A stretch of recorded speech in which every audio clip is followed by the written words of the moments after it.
நீலகிரி மாவட்டம் பந்தலூர் மற்றும் கூடலூர் பகுதிகள் கேரள மாநிலம் வயநாடு மற்றும் மலப்புரம் பகுதிகளை ஒட்டி அமைந்துள்ளது. இப்பகுதிகளில் தமிழர்கள் மற்றும் மலையாளிகள் அதிகம் வசிக்கின்றனர்.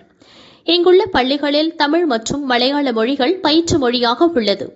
இதையடுத்து வாக்காளர்களுக்கு வசதியாக ஓட்டுச்சாவடி மையங்களில் வேட்பாளர்களின் பெயர், சின்னம் மற்றும் முகவரி உள்ளிட்ட விவரங்கள் தமிழ் மற்றும் மலையாள மொழிகளில் அச்சிட்டு ஓட்டுச்சாவடி முகப்பு பகுதிகளில் ஒட்டப்பட்டது.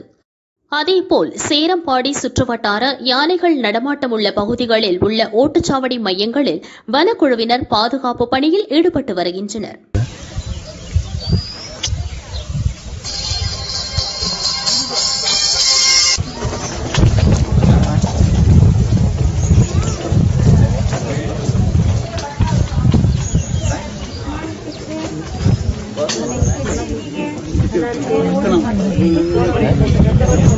அம்மா